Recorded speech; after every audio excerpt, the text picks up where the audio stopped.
Om Swastiastu, Assalamualaikum warahmatullahi wabarakatuh. Shalom yang budaya, salam sejahtera bagi kita semua. Sebelumnya, kenalkan nama saya Komari Pratami Jarmayanti Pandey dengan NIM 23095111030. Pada kesempatan kali ini, saya akan menjelaskan mengenai laporan identifikasi bakteri praktikum 1 hingga ke-4. Nah, pada uji sampel bakteri terdapat 4 praktikum. Yang pertama yaitu pengenalan alat lab, membuat media dan isolasi. Praktikum kedua yaitu identifikasi, pewarnaan gram dari uji katalase. Praktikum ketiga yaitu identifikasi bakteri. Dan praktikum yang keempat atau yang terakhir yaitu uji sensitivitas kuman. Nah, pada praktikum pertama yaitu pengenalan alat lab, membuat media dan isolasi. Mengenai latar belakang, yaitu penggunturan bakteri menggunakan media umum seperti nutrien agar atau media selektif seperti Max Conke agar. Sebelum penggunturan dilakukan, media plat yang digunakan harus steril. Permukaan media kering dan alat yang digunakan juga harus steril. Nah, setelah penggunturan media diinkubasikan dengan suhu 37 derajat Celcius selama 24 jam. Keesokan harinya, identifikasi media dapat dilakukan dengan memperhatikan bentuk, warna, tepian, elevasi, konsistensi bau, dan diameter koloni. Kolibacillus adalah penyakit hewan, terutama hewan muda, yang disebabkan oleh bakteri E. coli pada unggas. Infeksi E. coli dapat menyebabkan penyakit seperti ompalitis, air Salmonellus, periosteis, dan salpingitis. Nah, penularan dapat dilakukan secara seperti kontak antara ayam sakit dan ayam sehat atau secara tidak langsung melalui kontak sensitif yang bahan-bahan yang tercemar oleh seleksi tubuh pada penyebab Colibacillius tersebut. Nah, penyakit ini dicurigai pada beberapa ayam yang sakit dengan gejala yang mencret, warna putih, pertumbuhan ayam yang cenderung diam atau tidak aktif. Nah, pada praktikum kali ini, kita bakalan mengidentifikasi adanya bakteri pada ayam penyakit tersebut. Nah, yang selanjutnya itu adalah pembuatan media. Dapat dilihat di layar, alat dan bahannya, dan juga tata caranya sebagai berikut. Selanjutnya, itu ada isolasi bakteri. Dapat dilihat di layar, alat dan bahannya sebagai berikut, dan juga cara kerjanya bagaimana dapat dilihat juga di layar. Lalu yang selanjutnya itu adalah hasil pembahasan. Dari yang pertama itu ada media Na berwarna putih kental mengikuti strek atau garis pada pelit. Sedangkan media kedua, SSA, tidak teridentifikasi adanya bakteri pada SSA. Yang ketiga, EMBA, Escherichia coli tidak teridentifikasi karena tidak berwarna hijau metalik, namun terdapat sekitar 82 bakteri dalam media EMBA. Nah, berdasarkan hasil pengamatan, pada Na, SSA, dan EMBA dapat diketahui bahwa pada media Na yang merupakan media umum, teridentifikasi bakteri setelah dilakukan inokulasi, yaitu berupa warna putih kental yang mengikuti arus atau garis strek, sedangkan pada SSA tidak teridentifikasi bakteri dikarenakan strek yang dilakukan terlalu dalam sehingga bakteri gagal untuk dapat diidentifikasi pada media tersebut. Dan pada EMBA tidak teridentifikasi adanya E. coli yang merupakan penyebab penyakit Elybacolosis dikarenakan tidak adanya warna hijau metalik yang merupakan ciri atau penanda dari E. coli yang merupakan gram negatif. Namun pada EMBA dapat diketahui bahwa terdapat sekitar 82 bakteri di dalamnya. Nah, dapat disimpulkan bahwa pada sampel yang diuji terdapat bakteri, namun belum dapat dipastikan lebih lanjut apakah bakteri tersebut merupakan bakteri E. coli ataupun tidak. Lalu selanjutnya praktikum kedua yaitu identifikasi, pewarnaan gram, dan uji katalase.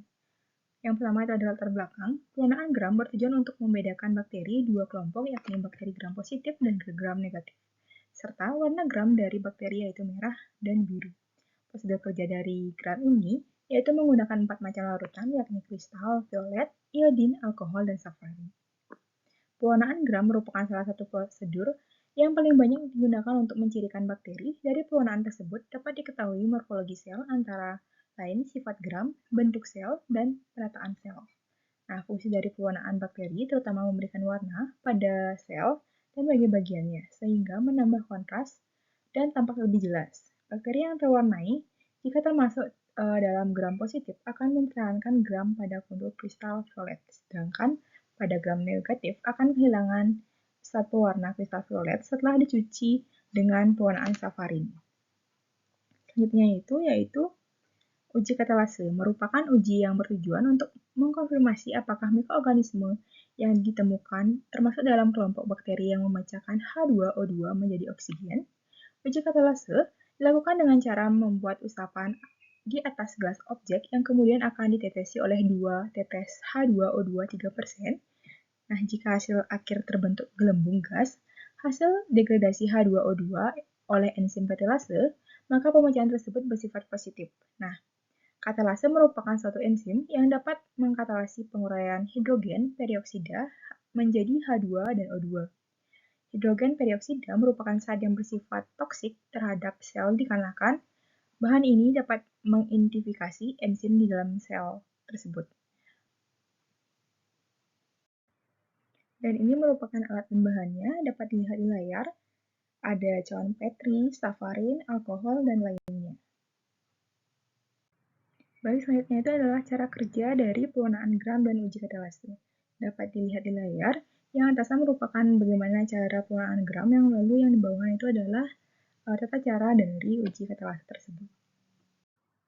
Baik, yang selanjutnya itu adalah hasil dan pembahasan. Hasil preparat setelah dilakukan pewarnaan gram terlihat bahwa preparat koloni bakteri berwarna merah muda yang menandakan koloni bakteri tersebut termasuk gram negatif. Sedangkan dari hasil mikroskop, bentuknya itu adalah bentuk kokus.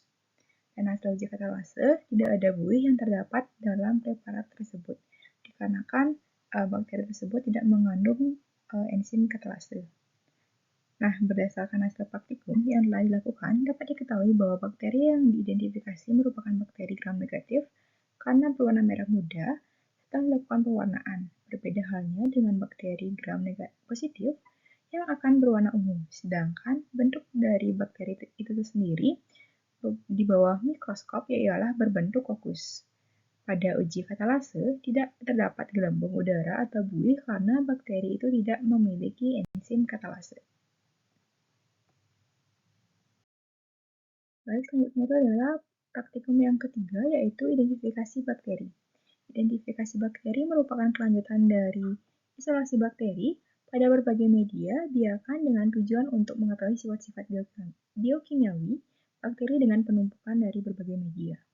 Dalam praktikum ini, identifikasi bakteri dilakukan pada bakteri yang tergolong Enterobacius seperti TSIA, SIM, MRVV, SCA, dan gula-gula. Jenis uji biokimia akan dipengaruhi oleh faktor atas sifat mikroorganisme, jenis media, atau faktor lingkungan. TSIA termasuk media padat dalam tabung yang terbagi menjadi dua bagian, yaitu bagian miring. Bertujuan untuk kemampuan bakteri memfermentasi glukosa dan juga laktosa, dan kemampuan untuk menghasilkan gas H2S.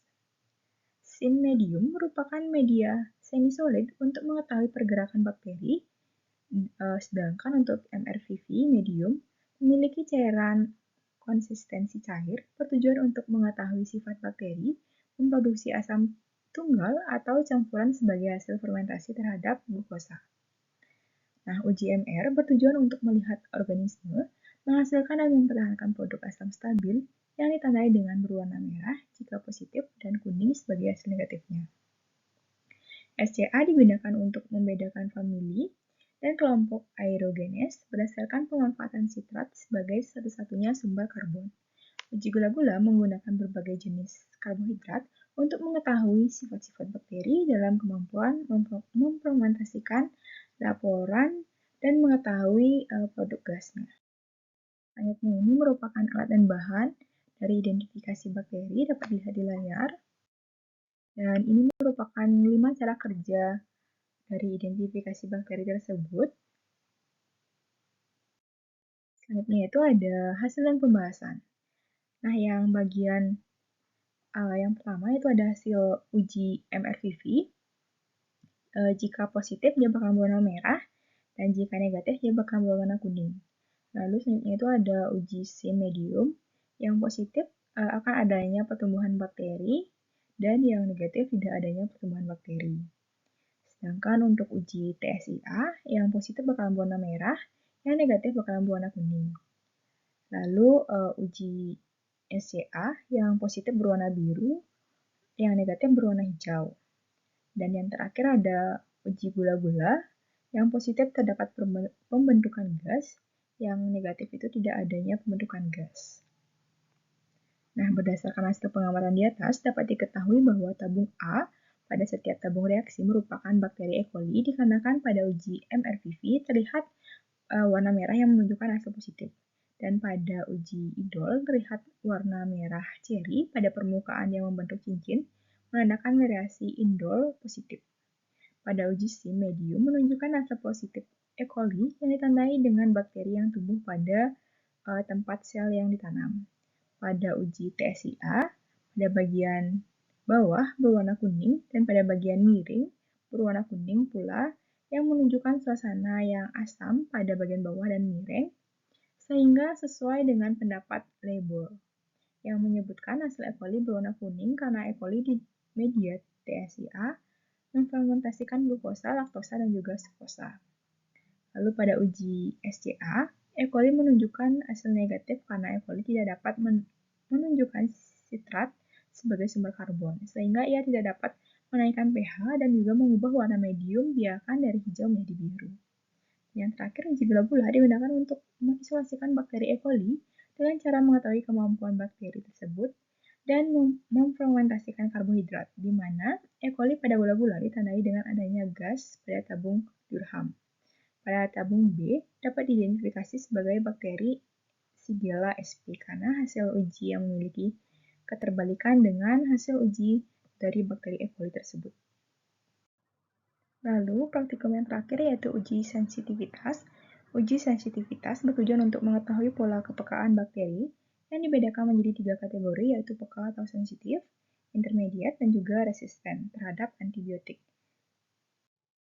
Lalu, ini merupakan hasil pembahasannya. Dapat dilihat di layar, ini merupakan bentuk dari setelah diinkubasikan semalaman, didapatkan diameter media. Yang pertama yaitu SXT, yaitu sekitar 27 mm, lalu K 27 mm, DO 25 mm, TE 26 mm, C 16 mm, dan B 19 mm. Lalu uji sensitivitas bertujuan untuk mengetahui pola kepekaan bakteri yang dibedakan menjadi 3 kategori yaitu peka, intermediate, dan juga resisten terhadap antibiotik dengan cara 6 jenis antibiotik yang dalam bentuk paper disk yaitu ada DA, DO, SXT, B, C, dan juga K. Nah, selain kanasimin atau K, bakteri yang diuji resisten terhadap antibiotik lainnya karena masih terdapat pertumbuhan koloni di daerah killing zone yang menunjukkan bakteri resisten terhadap antibiotik. Nah, K merupakan antibiotik golongan aminoglikosida yang bekerja menghambat proses sintesis protein mikroorganisme dan termasuk golongan antibiotik berspektrum luas, sehingga dapat berinteraksi dengan bakteri gram negatif dan juga gram positif. Kanamicin bekerja dengan meningkatkan sunit 30 sekon ribosom bakteri menggunakan sintesis protein menyebabkan kesalahan dalam pembacaan mRNA dan meningkatkan permeabilitas membran sitoplasma. Mekanisme ini secara efektif menghambat pertumbuhan bakteri dan juga menyebabkan kematian pada sel. Selanjutnya itu adalah kesimpulan dari keempat praktikum tersebut. Nah, berdasarkan hasil pengamatan dari uji penelitian yang telah dilakukan dari pembuatan media, pewarnaan gram, serta isolasi, dan identifikasi bakteri yang menunjukkan hasil yang sudah jelas mengarah ke bakteri E. coli. Karena terdapat bakteri E. coli di feses ayam tersebut, dapat dipastikan ayam tersebut terkena penyakit colibasiliosis. Nah, berdasarkan uji sensitivitas yang sudah dilakukan terhadap beberapa antibiotika, diperoleh bahwa antibiotika yang efektif untuk digunakan adalah antibiotika jenis kanamicin atau K. Baik, sekian presentasi dari saya. Saya ucapkan terima kasih dan saya tutup dengan Prama Santi. Om Santi Santi Santi Om. Wassalamualaikum warahmatullahi wabarakatuh. Shalom, namo buddhaya, salam sejahtera bagi kita semua. Terima kasih.